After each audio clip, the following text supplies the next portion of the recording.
ಹುಳುಗಳಲ್ಲವೇ. ಸಮಯ ಹೊಟ್ಟೆ ತುಂಬಾ ಹಸಿತಾ ಇದೆ.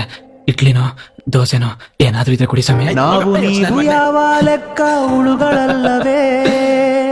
ಇವನ್ ತಟ್ಟೆಲಿ ಇಡ್ಲಿ ಇದ್ರು ಅವನ್ ತಟ್ಟೆಲಿರೋ ದೋಸೆಗೆ ಆಸೆ ಪಡ್ತಾವನೆ. ಅವನ್ ತಟ್ಟೆಲಿ ದೋಸೆ ಇದ್ರು ಇವನ್ ತಟ್ಟೆಲಿರೋ ಇಡ್ಲಿಗೆ ಆಸೆ ಪಡ್ತಾವನೆ. ಆದ್ರೆ ಏನಿಲ್ದಿರೋ ನಂತರ ಸಾವಿರಾರು ಭಿಕ್ಷುಕರು ಒಂದೊಂದು ಊಟಕ್ಕೆ ಎಷ್ಟು ಕಷ್ಟಪಡ್ತಾ ಇದೀವಿ ಗೊತ್ತೇನ್ರ. ಆಟೋ ಓಡ್ಸೋ ಕೆಲಸ ಇದ್ರು ಇವನು, ಅವ್ನು ಓಡ್ಸೋ ಕಾರ್ ಕೆಲ್ಸದ ಮೇಲೆ ಆಸೆ ಪಡ್ತಾವನೆ. ಕಾರ್ ಓಡ್ಸೋ ಕೆಲಸ ಇದ್ರು ಅವನು, ಇವನು ಓಡ್ಸೋ ಆಟೋ ಕೆಲ್ಸದ ಮೇಲೆ ಆಸೆ ಪಡ್ತಾವನೆ. ಆದ್ರೆ ಏನು ಕೆಲಸ ಇಲ್ದೆ ಒಂದೊಂದು ರೂಪಾಯಿಗೂ ಬೀದಿ ಸುತ್ತಾ ಇರೋ ನಂತರ ಸಾವಿರಾರು ಜನ ಇದ್ದಾರೆ. ಅದು ಗೊತ್ತೇನ್ರೋ? ಅದು ಗೊತ್ತಾ? ನಿಮ್ ಹತ್ರ ಇರೋದ್ರಲ್ಲಿ ಖುಷಿ ಪಡ್ರೋ, ಅದು ಬಿಟ್ಟು ಅವನ ಹತ್ರ ಇರೋದು ನಿಮಗ್ ಸಿಕ್ಕಿಲ್ವಲ್ಲ ಅಂತ ಕೊರಗ್ತಿರಲ್ಲೋ ಅವಿವೇಕಿಗಳ. ಆಗಲ್ವಾ ನಿಮ್ಗೆ? ನಿಮ್ಮಿಬ್ಬರ ಕಥೆನೂ ಇದೆ ಕಣ್ರೋ. ಅರೇಂಜ್ ಮ್ಯಾರೇಜ್ ಆಗಿರೋ ನೀನು ಇವನಾಗಿರೋ ಲವ್ ಮ್ಯಾರೇಜ್ ಮೇಲೆ ಆಸೆ ಪಡ್ತಾ ಇದ್ಯಾ. ಲವ್ ಮ್ಯಾರೇಜ್ ಆಗಿರೋ ಇವನು ನೀನಾಗಿರೋ ಅರೇಂಜ್ ಮ್ಯಾರೇಜ್ ಮೇಲೆ ಆಸೆ ಪಡ್ತಾವನೆ.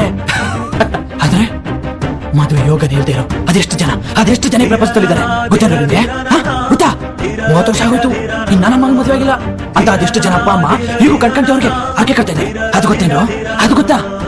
ಇಲ್ಲೇ ಬೆಳೆತಾ ಕೂತ್ರೆ ಹಳ್ಳಿಯವನು ಯಾರು ಏನ್ ಕೊಡಲ್ಲ ಅಂತ ಇದ್ದ ಜಮೀನ ಬಿಟ್ಟು ಸಿಟಿಗೆ ಬಂದು ಯಾರೋ ಇನ್ನೊಬ್ಬನ ಕೈ ಕೆಳಗೆ ಈ ಹೋಟ್ಲಲ್ಲಿ, ಈ ಬೇಕರಿಯಲ್ಲಿ, ಈ ಕ್ಯಾಬ್ ಓಡಿಸ್ಕೊಂಡು ಯಾಟೋ ಓಡಿಸ್ಕೊಂಡು ಕೆಲಸ ಮಾಡ್ತಿದ್ದಾರೆ. ಅದು ಗೊತ್ತೇನ್ರೋ? ಅನ್ನ Download ShareChat.